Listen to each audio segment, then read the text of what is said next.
In today's video, I'm going to be talking about some of the pros, that is the advantages of moving on a digital nomad visa. So you want to stay up to the very end of this video so you can learn more.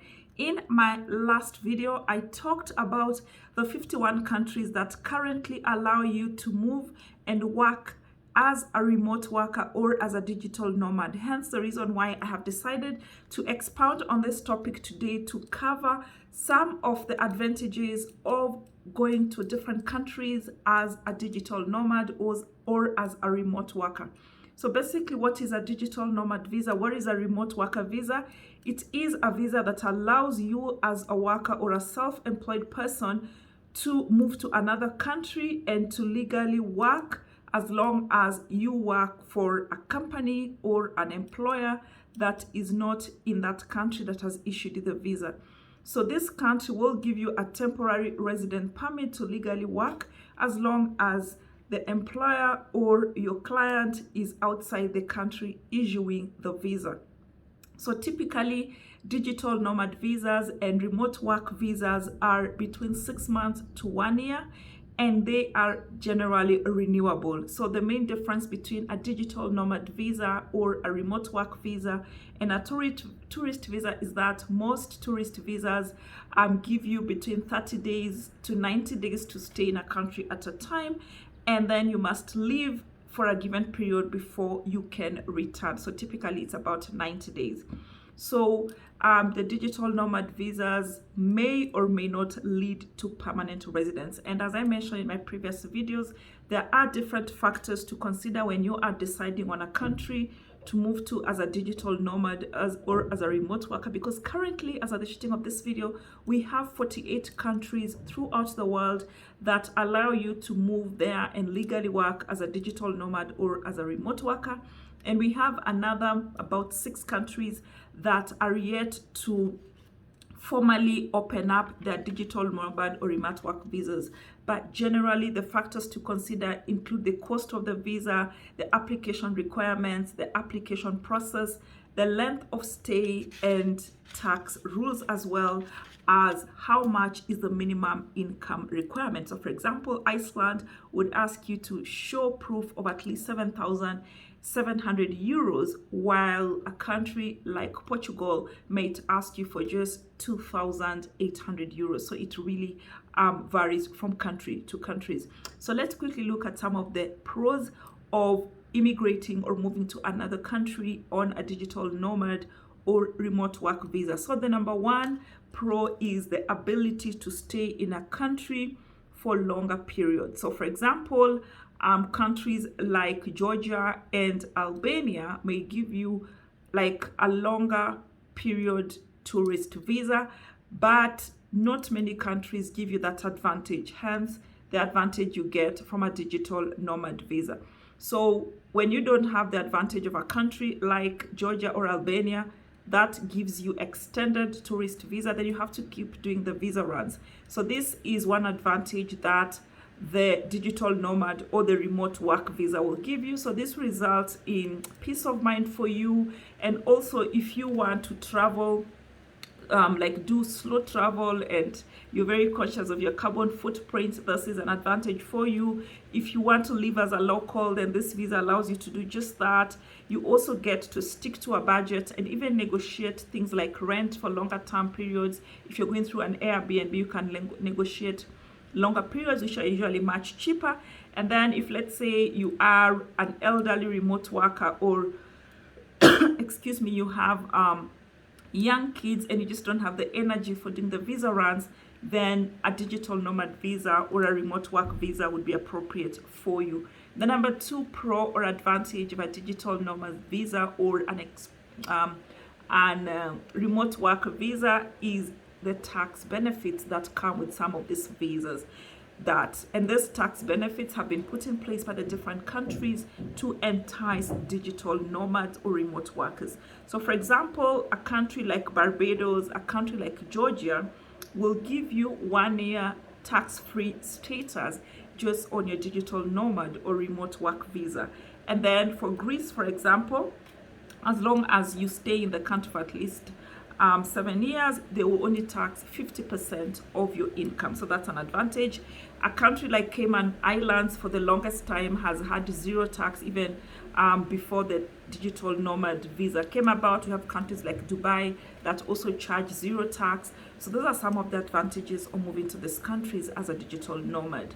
And then the number 3 advantage of a digital nomad visa or a remote worker visa is a special legal status that you get to work, like just the peace of mind knowing that I'm in this country and I am working and I don't have to worry about immigration officers questioning me or asking me my purpose of staying or having to explain myself to airlines when I want to board a flight. It removes this worry about the legality of working while traveling. So this peace of mind of being legal in a country is paramount, and if you do not have a passport privilege, you can identify with what I'm talking about. Number 4 advantage of a digital nomad visa or a remote work visa is that it is easier to convince your boss to let you work remotely from abroad, because you will find that most of the digital nomad visas have built-in employment and tax law waivers for employers of remote workers. So when there's a regulated program like that is available in the 48 countries I mentioned in my previous video, it's easy to convince your boss that I could actually go and legally work in Portugal even though I am hired by whoever is my employer. Yeah. And then the number 5 advantage is lower financial requirements compared to, let's say, for example, other longer term immigration pathways like investor visa or golden visa. So it is easier because, for example, with a golden visa, you have to buy property of sometimes up to 150,000 US dollars. So this made it possible only for wealthy investors to move to these countries for a longer period of time. But because of digital nomad visas and remote work visas, it's become easier for the regular average traveler or remote worker to live in these countries. And the best part is that all these countries do not have any obligation to spend any particular amount of money while you are in the country. You can literally spend however much or however less you want. And for example, if you go through the Portugal D7 passive income visa, you only show proof of passive income. That's all you have to show, and it's about 7,000 US dollars a year. And then the number 6 advantage of digital nomad visa, remote work visa, is that it is great for trying out a country before you commit. So if you have ever dreamt of moving to a country, or let's say Portugal or to Cayman Islands or Bahamas or the Antigua, whatever country, and settling there permanently, but you have been afraid to take in the plunge, then this is an easier way to try out if you can integrate into that society before you commit. Number 7 advantage of digital nomad visas or remote work visas is that it may be a pathway to permanent residence and citizenship. So for some countries, just obtaining a digital nomad visa can be a path to permanent residence. So an example country is Portugal, which I explained in my previous video. They will give you a visa for maybe like 1 year, and then it's renewable up to 5 times for 5 years. And once you have stayed in the country for 5 years, then you are eligible for permanent residence, and eventually you can apply for citizenship. And then the other number 8 advantage of digital nomad visas is that it is very easy application process for most of these visas, very straightforward, and for some of them everything is 100% online. So countries such as Anguilla, Antigua and Barbuda, Aruba, Bahamas, Barbados, Bermuda, Cayman Islands, Curacao, Dominica, Montserrat, and Santa Lucia, everything is 100% online. And then number 9 advantage of a digital nomad visa or a remote work visa is that it gives you an opportunity to explore a region from one base. So let's say, for example, if I want to explore the European Union or the 26 Schengen territory countries, I could get a Portugal nomad visa or D7 passive income visa, which allows me technically to visit all of Europe plus all the 27 Schengen countries. So the advantage I'm going to have, for example, is it's going to be cheap flights for me to visit these countries. I don't have to worry about borders. And then I can also take advantage of cheap flights like Ryanair, TAP Portugal, EasyJet, and all other budget airlines. I could also take advantage of the extensive European rail network, the bus system, and all that for cheap.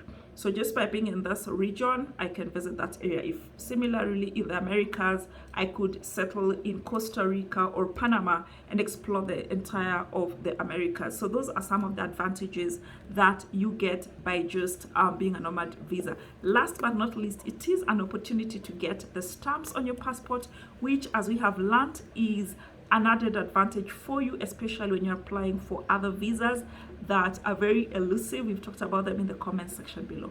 Well guys, that's it for today in terms of the advantages of moving to a country, any of the 51 countries, through the digital nomad visa or remote work visa.